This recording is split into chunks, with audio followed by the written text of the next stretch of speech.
The Six Keys of Eudoxus. The first key. The first key is that which opens the dark prisons in which the sulphur is shut up. This is it which knows how to extract the seed out of the body, and which forms the stone of the philosophers by the conjunction of the spirit with the body, of sulphur with mercury. Hermes has manifestly demonstrated the operation of this first key by these words. In the caverns of the metals there is hidden the stone, which is venerable, bright in color, a mind sublime, and an open sea. This stone has a bright glittering. It contains a spirit of a sublime original. It is the sea of the wise, in which they angle for their mysterious fish.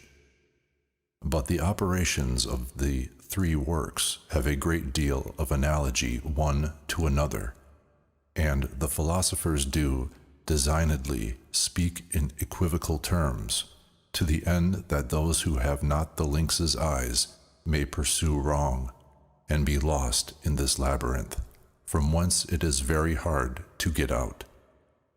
In effect, when one imagines that they speak of one work, they often treat of another.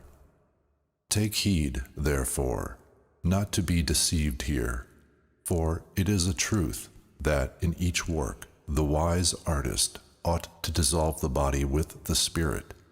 He must cut off the raven's head, whiten the black, and vivify the white. Yet it is properly in the first operation that the wise artist cuts off the head of the black dragon and of the raven. Hence, Hermes says, what is born of the crow is the beginning of this art. Consider that it is by separation of the black, foul, and stinking fume of the blackest black that our astral, white, and resplendent stone is formed, which contains in its veins the blood of the pelican. It is at this first purification of the stone, and at this shining whiteness, that the work of the first key is ended. The second key.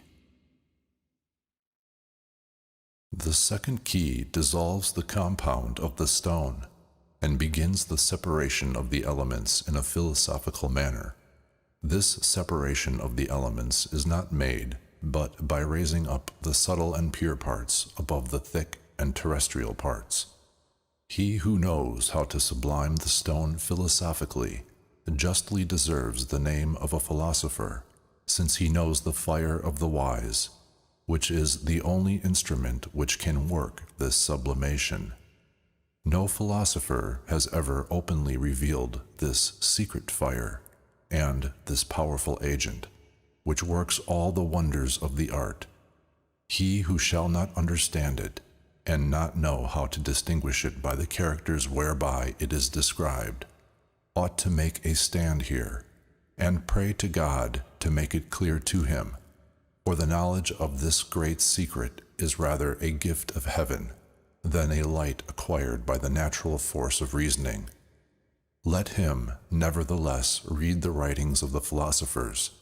Let him meditate, and, above all, let him pray. There is no difficulty which may not, in the end, be made clear by work, meditation, and prayer. Without the sublimation of the stone, the conversion of the elements and the extraction of the principles is impossible.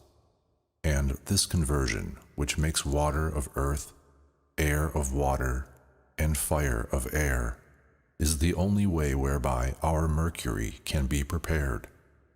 Apply yourself, then, to know this secret, which dissolves the stone naturally and without violence, and makes it dissolve into water in the great sea of the wise, by the distillation which is made by the rays of the sun and moon.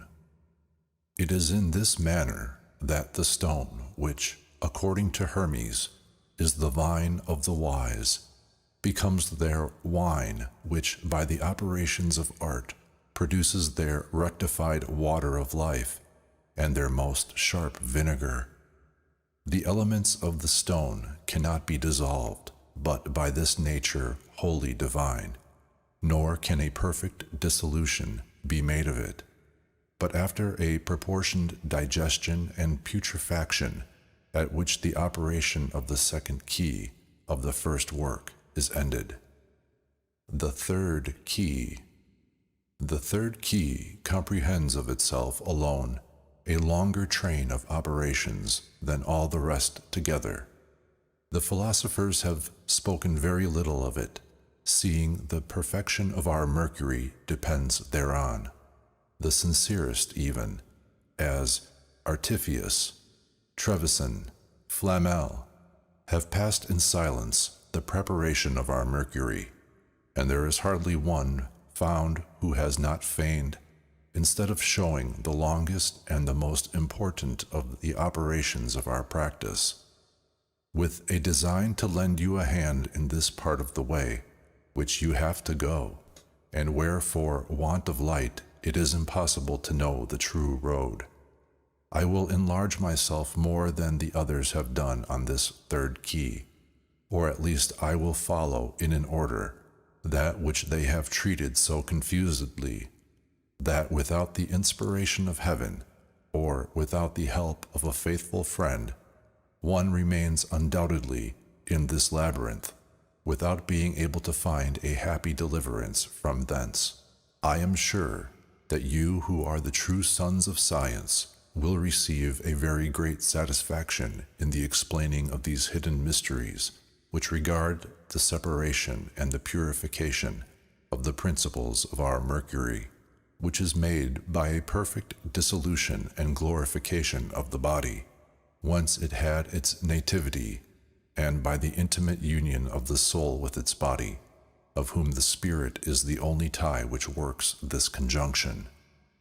This is the intention and the essential point of the operations of this key, which terminate at the generation of a new substance infinitely nobler than the first. After the wise artist has made a spring of living water come out of the stone, and has pressed out of the vine of the philosophers, and has made their wine, he ought to take notice that in this homogeneous substance, which appears under the form of water, there are three different substances, and three natural principles of bodies, salt, sulfur, and mercury, which are the spirit, the soul, and the body. And though they appear pure and perfectly united together, there still wants much of their being so.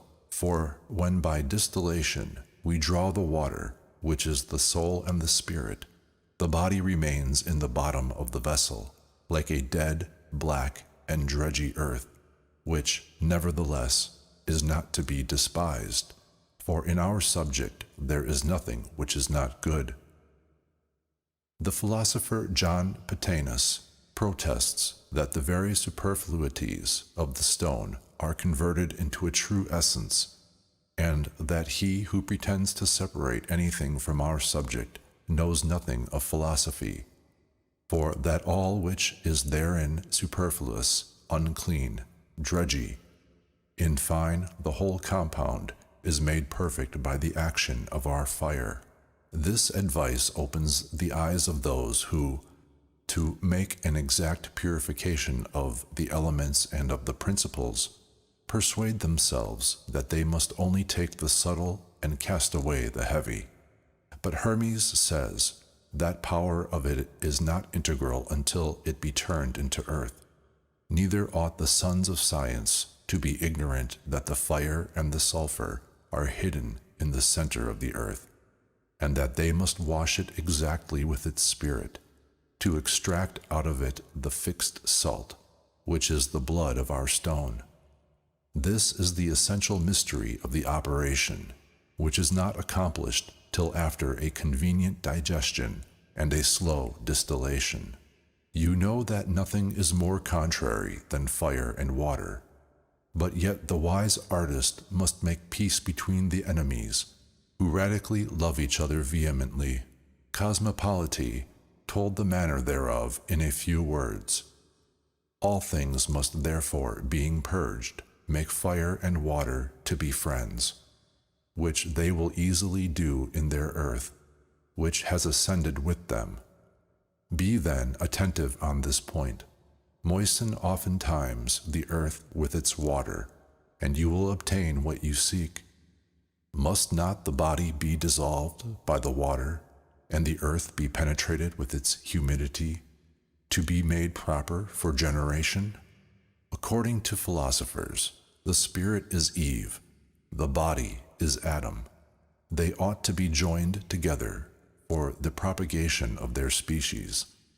Hermes says the same in other terms. For water is the strongest nature which surmounts and excites the fixed nature in the body, that is, rejoices in it. In effect, these two substances, which are of the same nature but of different genders, ascend insensibly together, leaving but a little feces in the bottom of their vessel, so that the soul, spirit, and body, after an exact purification, appear at last inseparably united under a more noble and more perfect form than it was before, and as different from its first liquid form as the alcohol of wine exactly rectified and actuated with its salt is different from the substance of the wine from whence it has been drawn. This comparison is not only very fitting, but it furthermore gives the sons of science a precise knowledge of the operations of the third key. Our water is a living spring which comes out of the stone by a natural miracle of our philosophy. The first of all is the water which issueth out of this stone. It is Hermes who has pronounced this great truth. He acknowledges, further, that this water is the foundation of our art. The philosophers give it many names, for sometimes they call it wine, sometimes water of life, sometimes vinegar, sometimes oil, according to the different degrees of preparation, or according to the diverse effects which it is capable of producing. Yet I let you know that it is properly called the vinegar of the wise, and that in the distillation of this divine liquor there happens the same thing as in that of common vinegar. You may hence draw instruction. The water and the phlegm ascend first, the oily substance in which the efficacy of the water consists comes the last, etc. It is therefore necessary to dissolve the body entirely to extract all its humidity which contains the precious ferment, the sulfur, that balm of nature, and wonderful unguent, without which you ought not to hope ever to see in your vessel this blackness so desired by all the philosophers. Reduce then the whole compound into water, and make a perfect union of the volatile with the fixed. It is a precept of seniors, which deserves attention, that the highest fume should be reduced to the lowest, for the divine water is the thing descending from heaven, the reducer of the soul to its body, which it at length revives. The balm of life is hid in these unclean feces. You ought to wash them with this celestial water until you have removed away the blackness from them, and then your water shall be animated with this fiery essence, which works all the wonders of our art. But, further, that you may not be deceived with the terms of the compound, I will tell you that the philosophers have two sorts of compounds. The first is the compound of nature, whereof I have spoken in the first key, for it is nature which makes it in a manner incomprehensible to the artist, who does nothing but lend a hand to nature, by the adhibition of external things, by the means of which she brings forth and produces this admirable compound. The second is the compound of art. It is the wise man who makes it by the secret union of the fixed with the volatile, perfectly conjoined with all prudence, which cannot be acquired but by the lights of a profound philosophy. The compound of art is not altogether the same in the second as in the third work. yet it is always the artist who makes it. Geber defines it, a mixture of argent vive and sulfur, that is to say, of the volatile and the fixed, which, acting on one another, are volatilized and fixed reciprocally into a perfect fixity. Consider the example of nature. You see that the earth will never produce fruit if it be not penetrated with its humidity, and that the humidity would always remain barren if it were not retained and fixed by the dryness of the earth. So, in the art, you can have no success if you do not in the first work purify the serpent, born of the slime of the earth. If you do not whiten these foul and black feces, to separate from thence the white sulfur, which is the sal ammoniac of the wise, and their chaste Diana, who washes herself in the bath, and all this mystery is but the extraction of the fixed salt of our compound, in which the whole energy of our mercury consists. The water which ascends by distillation carries up with it a part of this fiery salt, so that the effusion of the water on the body, reiterated many times, impregnates, fattens, and fertilizes our mercury, and makes it fit to be fixed, which is the end of the second work. One cannot better explain this truth than by Hermes in these words. When I saw that the water by degrees did become thicker and harder, I did rejoice, for I certainly knew that I should find what I sought for. It is not without reason that the philosophers give this viscous liquor the name of pontic water. Its exuberant ponticity is indeed the true character of its virtue, and the more you shall rectify it, the more you shall work upon it, the more virtue will it acquire. It has been called the water of life because it gives life to the metals, but it is properly called the great lunaria because of its brightness wherewith it shines. Since I speak only to you, ye true scholars of Hermes, I will reveal to you one secret which you will not find entirely in the books of the philosophers.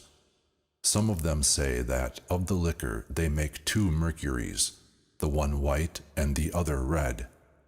Flamel has said more particularly that one must make use of the citrine mercury to make the imbibition of the red, giving notice to the sons of art not to be deceived on this point, as he himself had been, unless the Jew had informed him of the truth.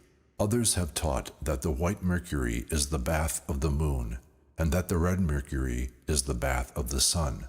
But there are none who have been willing to show distinctly to the sons of science by what means they may get these two mercuries. If you apprehend me well, you have the point already cleared up to you. The lunaria is the white mercury, the most sharp vinegar is the red mercury. But the better to determine these two mercuries, feed them with flesh of their own species, the blood of innocents whose throats are cut, that is to say, the spirits of the bodies are the bath where the sun and moon go to wash themselves. I have unfolded to you a great mystery. If you reflect well on it, the philosophers who have spoken thereof have passed over this important point very slightly. I have unfolded to you a great mystery, if you reflect well on it. The philosophers who have spoken thereof have passed over this important point very slightly.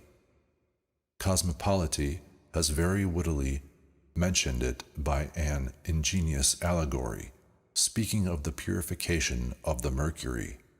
This will be done, says he, if you shall give our old man gold and silver to swallow, that he may consume them, and at length he also, dying, may be burnt.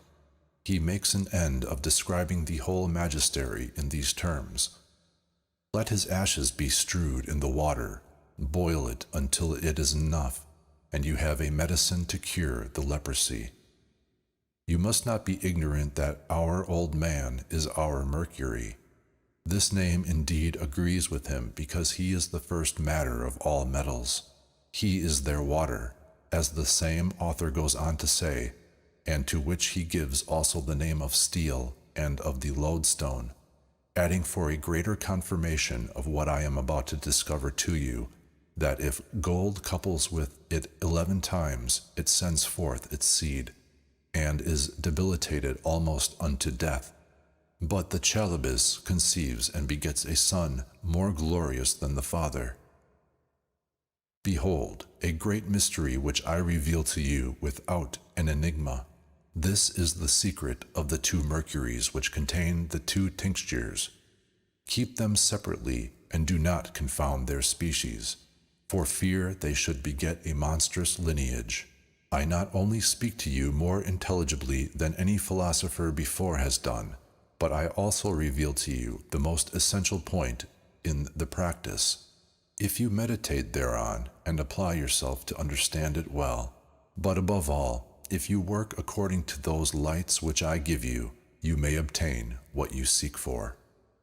And if you come not to these knowledges by the way which I have pointed out to you, I am very well assured that you will hardly arrive at your design by only reading the philosophers. Therefore, despair of nothing. Search the source of the liquor of the sages, which contains all that is necessary for the work. It is hidden under the stone. Strike upon it with the red of magic fire, and a clear fountain will issue out. Then do as I have shown you. Prepare the bath of the king with the blood of the innocents, and you will have the animated mercury of the wise, which never loses its virtue, if you keep it in a vessel well closed. Hermes says that there is so much sympathy between the purified bodies and the spirits that they never quit one another when they are united together, because this union resembles that of the soul with the glorified body, after which faith tells us there shall be no more separation or death, because the spirits desire to be in the cleansed bodies, and having them, they enliven and dwell in them. By this you may observe the merit of this precious liquor, to which the philosophers have given more than 1,000 different names, which is in sum the greatest alkahest, which radically dissolves the metals, a true permanent water which, after having radically dissolved them, is inseparably united to them, increasing their weight and tincture. The 4th key. The 4th key of the art is the entrance to the 2nd work, and a reiteration in part and development of the foregoing. It is this which reduces our water into earth. There is but this only water in the world, which by a bare boiling can be converted into earth, because the mercury of the wise carries in its center its own sulfur, which coagulates it. The terrification of the spirit is the only operation of this work. Boil them with patience.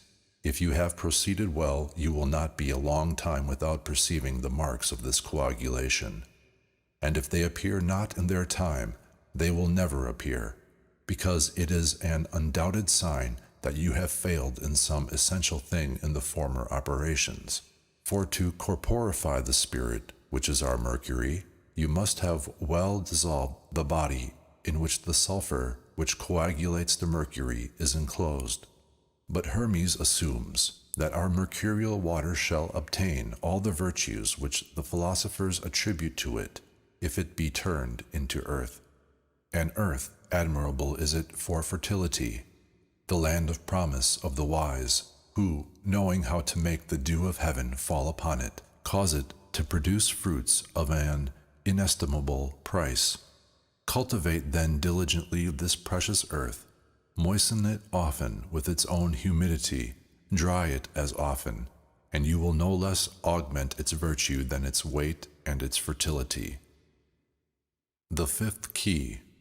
The 5th key includes the fermentation of the stone with the perfect body, to make thereof the medicine of the 3rd order. I will say nothing in particular of the operation of the 3rd work, except that the perfect body is a necessary leaven of our paste. and that the spirit ought to make the union of the paste with the leaven, in the same manner as water moistens meal, and dissolves the leaven to compose a fermented paste fit to make bread. This comparison is very proper. Hermes first made it, saying that as a paste cannot be fermented without a ferment, so when you shall have sublimed, cleansed, and separated the foulness from the feces, and would make the conjunction, put a ferment to them, and make the water earth, that the paste may be made a ferment, which repeats the instruction of the whole work, and shows that just so as the whole lump of the paste becomes leaven by the action of the ferment which has been added, so all the philosophic confection becomes, and by this operation, a leaven proper to ferment a new matter and to multiply it to infinity. If you observe well how bread is made, you will find the proportions also, which you ought to keep among the matters which compose our philosophical paste.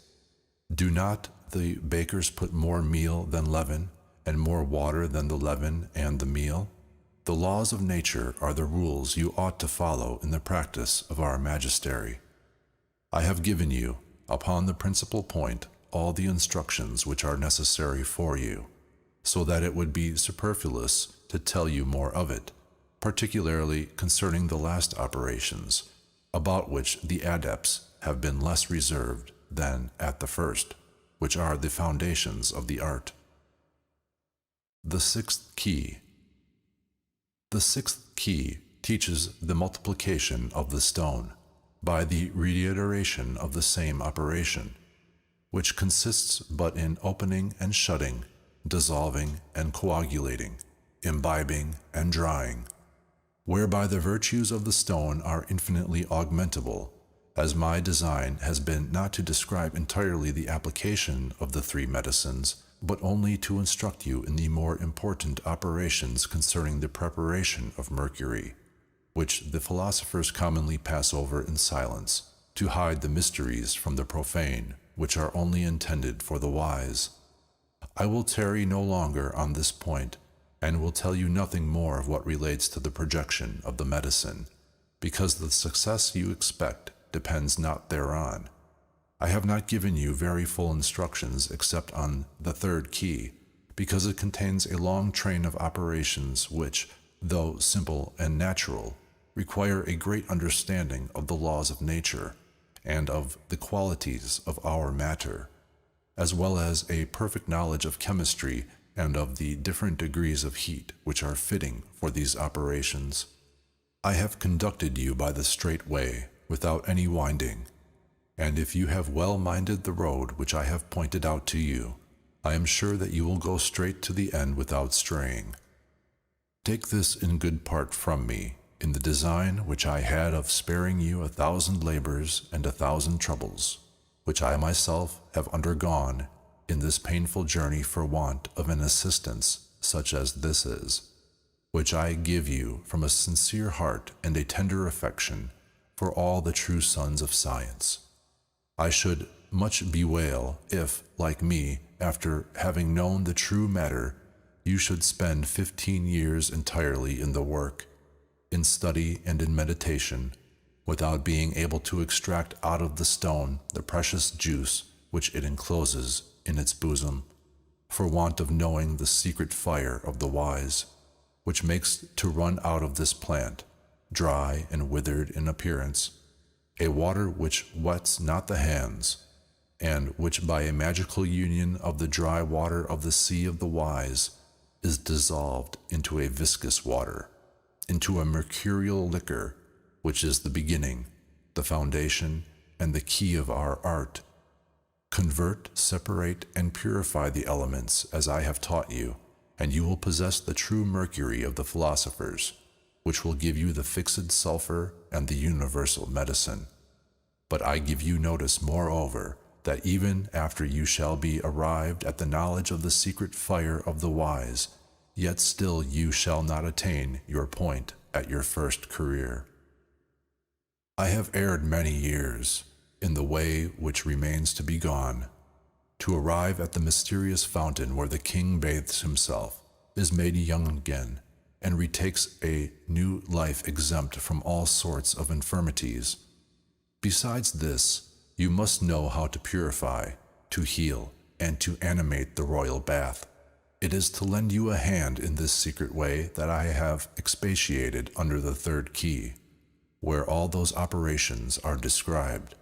I wish with all my heart that the instructions which I have given you may enable you to go directly to the end. But remember, ye sons of philosophy, that the knowledge of our magistery comes rather by the inspiration of heaven than from the lights which we can get by ourselves. This truth is acknowledged by all artists. It is for good reason that it is not enough to work. Pray daily, read good books, and meditate night and day on the operations of nature, and on what she may be able to do when she is assisted by the help of our art. And by these means you will succeed without doubt in your undertaking. This is all I have now to say to you. I was not willing to make you such a long discourse as the matter seemed to demand. Neither have I told you anything but what is essential to our art, so that if you know the stone, which is the only matter of our stone, and if you have the understanding of our fire, which is both secret and natural, you have the keys of the art, and you can calcine our stone, not by the common calcination which is made by the violence of fire, but by a philosophic calcination which is purely natural. Yet observe this, with the most enlightened philosophers, that there is this difference between the common calcination which is made by the force of fire and the natural calcination, that the first destroys the body and consumes the greatest part of its radical humidity, but the second does not only preserve the humidity of the body in calcining it, but still considerably augments it. Experience will give you knowledge in the practice of this great truth, for you will in effect find that this philosophical calcination, which sublimes and distills the stone in calcining it, much augments its humidity. The reason is that the igneous spirit of the natural fire is corporified in the substances which are analogous to it. Our stone is an astral fire which sympathizes with the natural fire, and which, as a true salamander receives its nativity, is nourished and grows in the elementary fire, which is geometrically proportioned to it.